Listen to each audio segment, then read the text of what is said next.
My mom loved this lady. I grew up loving this woman. She's like a second mom to us.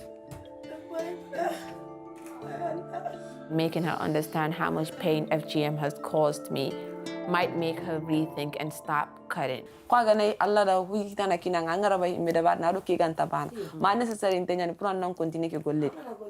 Telu ni muso manta wulo kono amambete akinganyade sina mal safo imaji nke matata muso mennati harji utala ni membije ma bondi. As much as I wanted to be angry and as much as I wanted to blame her, she's as much of a victim as any one of us is. Coming out of that room, it just showed me I was naive about everything. Like I had to wake up and face all of these things.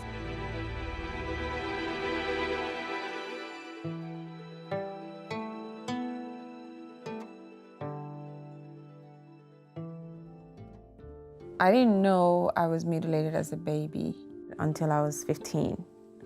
My clitoris was cut off when I was a week old, and this is something that happens to nearly all the girls in the Gambia. It's called female genital mutilation.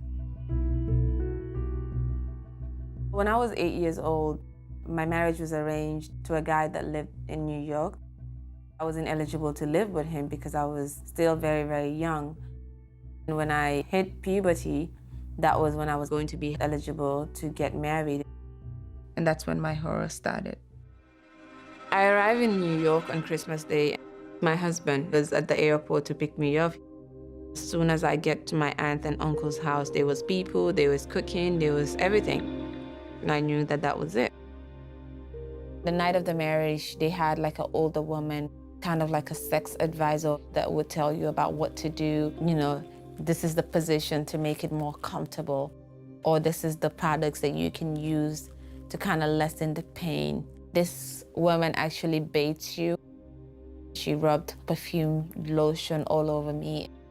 They made me wear white lingerie.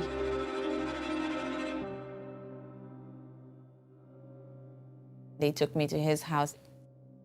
When I got there, they took me inside the room. Then they left me there by myself with him. I cried the whole time.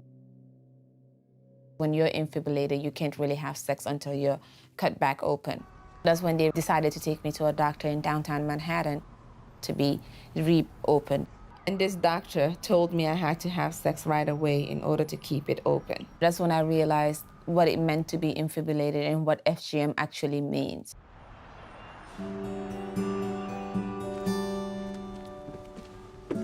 My husband, Haji, he was more open than the first marriage. He was in the business of controlling me. Daddy's gonna go make you food. Come on, go with Daddy. We started a family. Abu!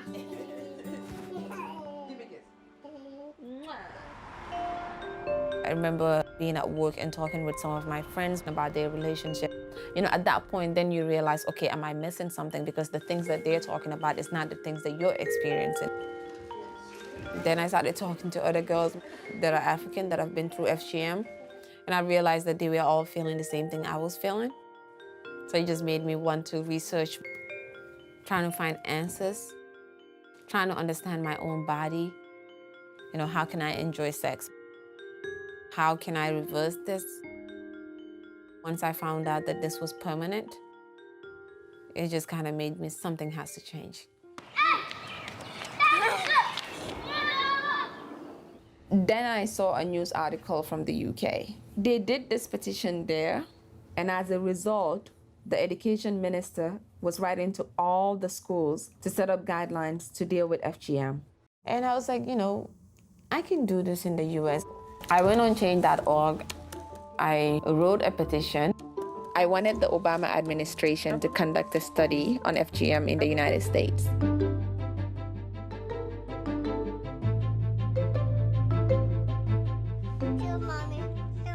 Okay. I started tweeting about it. I started looking for people to support the idea. And then Equality Now decided to add their name to the petition. When The Guardian came on board, the numbers started going up. We went from 10 signatures a day to thousands of signatures a day. Just past 83,000, that's amazing. over 200,000 people signed that Change.org petition. People will think your mama is right and Obama needs to do something.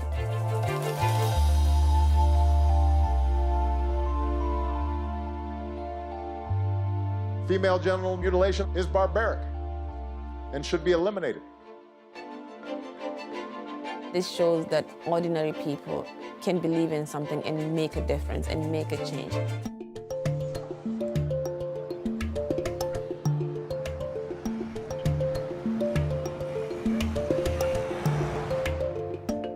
FGM is not prescribed by Islam. Even Allah didn't think about putting that in the Quran. My brother, I think it's not necessary. I think we don't need to put our kids through that much pain. It's like I'm somehow about to be convinced. I'm having one. Maybe I can save that one. Please, I would love that. Anga tu hoinge kita nagul nya la Kenya woni America aro biran no ga o wadiga on le nyakari londin nen kibare ke kay anda fam Kenya ni hoy galla hini kolli yere ona soron trindi khosun nan nen kibare ke hinde gani o ga dabari ni sunnan den pitiki problème yi de serenga ma sunne lemmen tarne la kebe kono nanti ko ga le munu junandi ni kenna mane ken khabare na kam ati mantor ken mantor na kam ana ro ga le munu junandi bire le munu junandi ni ko sare to mak sare da nya ga no maka ya ga nga mari sunna le ba sare ne lemmenga ma ya ga su ga ma sunnan ta sare ne tenku This was the first time there was ever an open debate about FGM. And it's really, really amazing.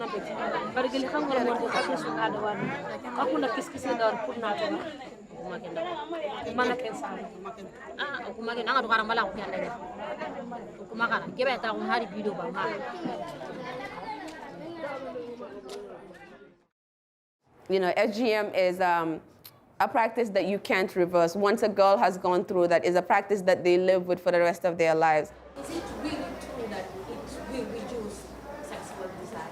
The clitoris of a woman is a sensual part of a woman's body. That's how you feel, that's what makes you gain pleasure. When that clitoris is cut off, you don't get that feeling. Every time your husband is having sex with you, when he's enjoying it, you're laying there in pain, and that's not fair to women. Is it a sunnah? FGM is not sunnah. But day before yesterday, they said that FGM is a sunnah. The Prophet does not condone violence against women, and FGM is actually violence against women. I'm going over to my dad's house, telling everyone else they shouldn't practice FGM, while I haven't had that conversation with my family. It looks a bit hypocritical. All the girls in my family have been cut. It's something we've never spoken about. Ken ko anga dun kenta ngad nan islama kundi wati ni lenya kali londin den ni sunna nyai Koni tomu ya ko nanti sunna nyai ken ni nga ke golle be sa America nga ni baka tele ndaru newspaper ni ndi manda ribale mu ejiya ko yo ngala ko londin den ribale ke ngi we ni ko haro ki menu family ke no ngani mba bernde ke ansuro nya turun nandi nanga la Kenya na mu ado andi nanga wala yibe na kenda na Kenya. It's important to keep the conversation going because my dad has a lot of daughters and they have a lot of daughters as well. If my dad changes his mind, a lot of girls can be saved.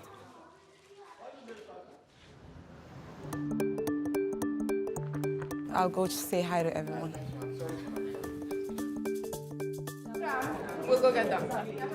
T-shirt for me, small. You guys are okay, right? Ready to go? We invited veteran activists from all the organizations in the Gambia, prominent people from the UN, people from the government. And this has never happened in the Gambia. They've never came together to work on one goal. When I first started talking about FGM, for one, I was afraid. I'm a Sarahule, and I didn't know what my family would think. I didn't know what the outcome would be. I'm very, very pleased that the Gambian government is here, because I think that in order for us to achieve change, we need you guys to help us do that. We need to empower our girls, and we need to make sure that no girl child is at risk of FGM in this country.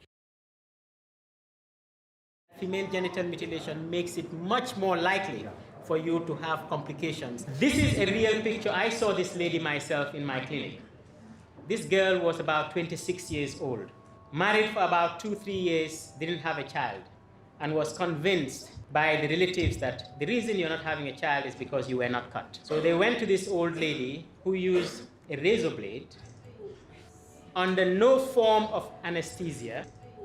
They removed, as you can see, the clitoris and part of the labia minora. This lady knew nothing about anatomy. She just cut down. And when she cut down, she also cut the urethra, which is the opening that passes the urine. She will be having lots of infections in her life that may destroy her kidneys finally, and this girl's sexual life has been totally destroyed. Do you think there is sufficient political will on the part of the government? We are here to hold them accountable, but we want to work in partnership with them. If they don't help us, we can't achieve what we want. The real movers, the real changes of public opinion are the imams. And even the imam of the president, Imam Fadi, he said FGM is Islamic. I've heard Imam Fadi's claims. He's an elder and I respect him, but I went through FGM and I know how it affects me. And if he needs me to sit down and talk to him about that, I'm open to that. What would be the pinnacle of achievement? If we can get a national ban on FGM in the Gambia, that would be it. We are on our way to meet Imam Fati, and he's like the most influential imam in the country. He's always on TV, radio, and print media. And he uses those platforms to spread his pro-FGM messages. He was the State House Imam to the president. He's also a member of the Supreme Islamic Council. I hear about you and your campaign. You are fighting female circumcision and say that it's not Islamic. No one who fear Allah says circumcision is not Islamic. It's Islamic. Our mothers, our grandmothers, they are practicing this practice. You cannot point your finger at a single girl in the Gambia that she was died because of she went through circumcision. Have you it? When I was about 8 years old, my dad has 4 wives, and one of my stepmoms, her daughter went through FGM, and then she later bled a lot, and as a result of that, she died. Hurting people, torturing people, it's not right in Islam. I am confident in what I'm doing. I'm not doing this because I'm getting paid to do it. I'm not doing it because someone is telling me to do it. It's just when I got married as a 15-year-old and when I delivered my kids, because of the scar tissue that I have and the pain that I went through, I decided for myself that I wanted to do this. And, with my dad, he's still not convinced that what I'm doing is good. But your father is a popular man in the Sarakule community. So when you are now leading the campaign against that, your father will never agree with you. He will prefer to lose you than to lose his faith. We all make mistakes, and I'm new at this. I'm going to, sometimes get it right. Sometimes I'm not going to get it right. And it's very important for me to learn from people like you because of, you're very influential and you're very credible. You know your religion. Do it is better than not do it. Most people believe that it's a religious obligation. We say it clearly. If you want to do it, do it. If you don't, left it. But, okay, it's not compulsory. I like that you said that. Okay. And I think if we can make that clear to our people, that it's not something that compulsory. That's clear here. It's a choice, right? It's it will choice. Be a choice. It's your choice. So we agree on that. For someone like him to say that it's a choice, I think will make a difference to people that think that this is a must. You get what I'm saying? That's definitely true. So we can use that as an angle of our campaign. We are going over to my dad's house. His youngest wife just had a baby. I want to talk my dad out of mutilating his daughter. She was born when I'm here doing a campaign against FGM.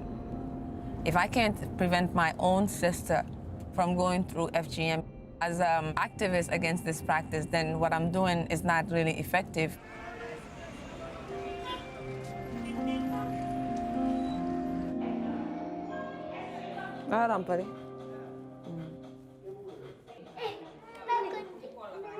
Mane maza kanyini alla nyagaru le nyagal mane namma kiani lani anna bani ko rondia goyenga sunna kama ki rondi no mane maza kempe sangi kama kada bari okay mpa ikenye kendi wonta maka yimbe garato mane maza nanti kada nyadi bani kenta siranya ana kini mbaba gana tanda mga dabaranta dabar mbairo mbaba gana tanda mga dabaranta dabar mbaba gana tanda mga dabaranta mbairo anna ko nandangani ka. I have so much respect for my dad.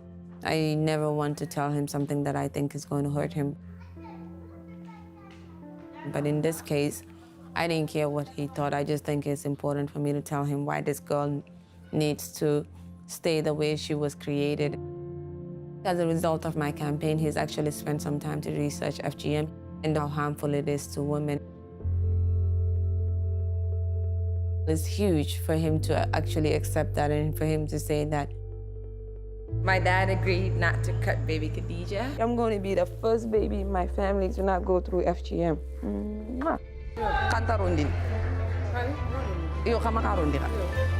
No, seriously. You sure? High five. Okay, bye-bye. Good night. 3 days after I met with most of his cabinet members, I received a call that the president was about to make a big announcement about FGM. For 21 years, I've been researching to see where it is stated in the Quran that this should happen. I've not seen it. FGM is banned as from today from the surface of this country.